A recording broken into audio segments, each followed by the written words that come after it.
Now, because of the aircraft carriers, all of them departing, there is no longer any air support for the Marines or anybody offloading these ships, or the Navy, for that matter, who's still in the area.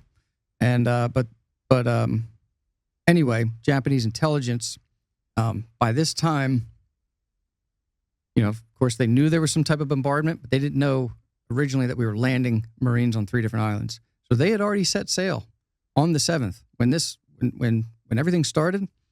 They had grabbed a quick task force, and it consisted of 7 cruisers and 1 destroyer. Now, doesn't sound like much because the American Navy in that area of the Guadalcanal area much larger. Well, where the Japanese are going to have the advantage here is that our forces are split in 3 because we have a humongous coverage area. We're hitting multiple islands. We're all over the place. Now, their plan coming, from the 7th to the 8th, they want to get there around midnight, the night of the 8th into the 9th. They're going to come down. They're going to hit our navies in 3 different groups, basically use Savo Island as, I don't know what you would, like a... Almost like a concealment position. Yeah, that does kind of help conceal them a little bit because the forces are split there, but they're going to use that. They're going to come all the way around that, almost like grab it onto a fence post when you're a kid and just spin around and run back the other way. And for those of you that, don't have the capability of seeing it on a map right now, Savo Island it's going to be right in between, basically, the island of Guadalcanal and the island of Tulagi. It sits right in that body of water that's between those 2 islands. Yeah. So the Japanese are coming down right through the slot, all through the Solomon Islands. They're going to come down. And once they get close enough, by now it's the cover of darkness on the 8th. They got a plan, and that plan is avoid detection. They want to infiltrate and hit as far and as deep as they can. And they're going to do exactly that. And it's going to be like a blitz. Within minutes, it's going to be disaster for the Navy. So what they do to avoid detection, because the Navy, they're patrolling the areas, but nobody's ready for this. And as they're approaching Savo Island, they actually slow down their fleet of ships to reduce the wake on the surface. So you can't see it. Yeah, you can't see the wake. It's they're just going to go real slow and try to avoid things. Now, there was one ship coming in from the southern group. This was like, I forget, Blue was the name, USS Blue maybe. The Japanese thought originally that, they gained the element of surprise. However, they were so close to one of our American ships that they thought, what if we're being set up? What if they know we're here and the Americans are letting us come in and setting us up? That wasn't the case. But good thought, though, on the Japanese part. So they, like I said, they're going to come through. They're going to hit the southern force. And then they're going to come around Savo Island, hit the northern force, and then work their way back out, go right back up the slot and get out of there. So, and doesn't something happen with an aircraft before that? The Japanese aircraft that they launch? Yeah. I'll get to that. All right, because that's the fascinating part of this story to me. Yeah, definitely. So they come in. They have one last plan. What they're gonna do. Well, let me go over the American forces.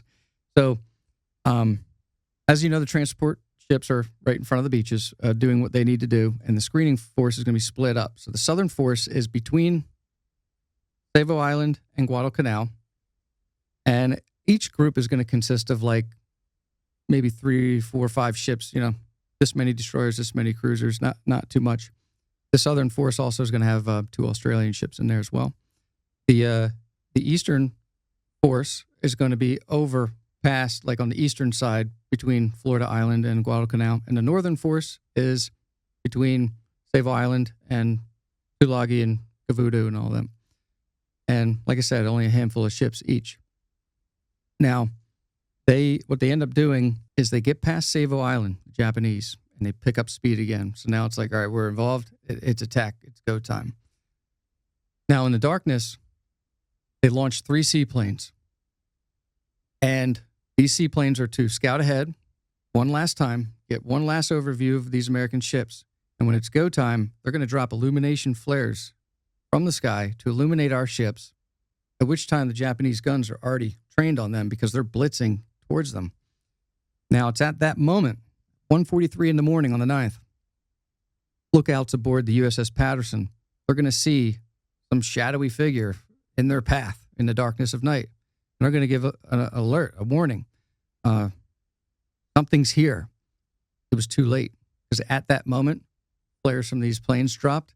Japanese guns were already trained on them. They start laying waste to our guys, to our ships. Our guys don't even have enough time to turn their guns to get into that direction because once these first rounds go off, there's already torpedoes in the water. These torpedoes are whizzing by and exploding and chaos, just absolute chaos. Completely caught off guard. Someone said it's like maybe it's not this fight. It might be another one. It's somewhere in the Guadalcanal campaign, and I think this happens multiple times. It sounds fitting for this fight that it's like a bar fight with the lights turned off. Oh, yeah, that's about right for the Navy. Yeah, and they're getting their butts kicked here. Mm-hmm. Yeah, because it's by the time they can figure this out, it's way too late. So they come through, they blitz, and they hit every single ship.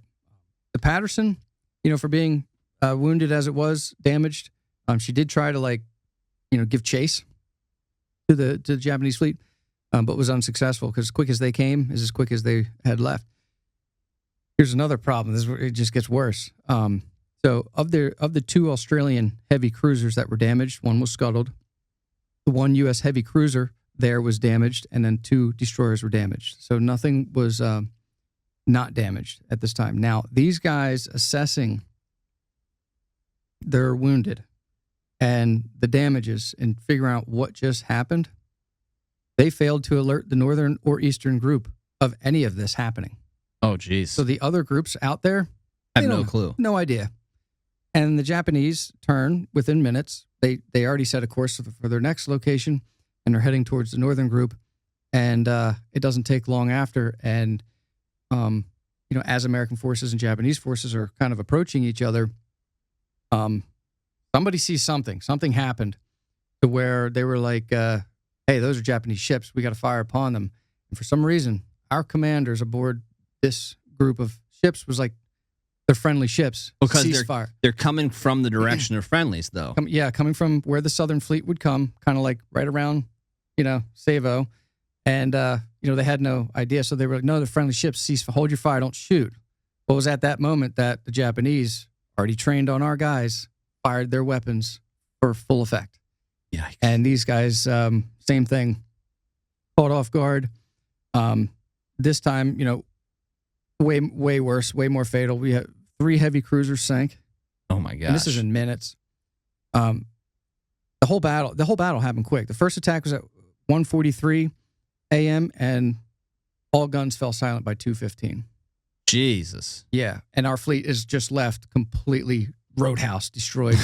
That's a nightmare, man. Dude, within 20, 30 minutes, the Japanese, they made their way around Savo by 3 a.m. They had sustained next to no damage. Our guys in the first naval engagement of the Guadalcanal campaign, and also one of the worst defeats for the United States Navy ever. They racked up, unfortunately, 1,023 dead and another 709 wounded. Good God, in one night, man. In half hour, 45 minutes. That's crazy. Yeah.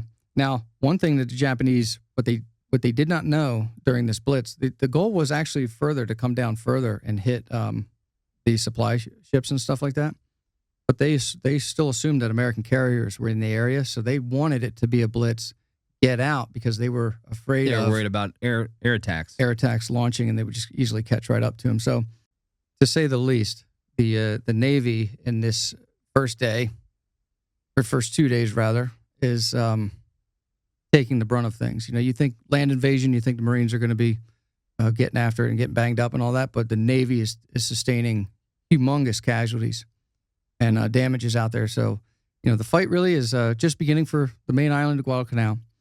And but had the Japanese lookouts or known anything further, or known that American aircraft carriers were not there at that, it could have been a lot worse. Could have been a lot worse because they left, like I said, that few hours before. Now, because we're into the 9th, the Marines, they're pushing through further west of this location, and they're at this point they're setting up a perimeter around the airfield. And what they find is more supplies. They find everything that the Japanese left behind, and but I don't think there's much fighting still, even on the 9th yet. But it's going to be. There's going to be. It's coming, and they're setting it up. And they're kind of geared more towards thinking that it's going to be an amphibious assault. Yeah. So most of the 1st Marine Division's defenses are going to be built around, like in the direction of the beaches. I mean, they're going to have a full 360-degree defense, but the heavy defenses are going to be on the side of the beach. Yeah. Not inland. Yeah. And I think the 5th Marines would be more facing inland until, I guess, reinforcements come or the guys come from the other islands there. They'll eventually make it down.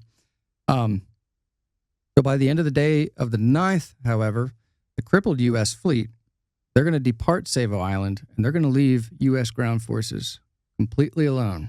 The aircraft carriers are gone. The Navy, who's so crippled and just licking their wounds, is gone.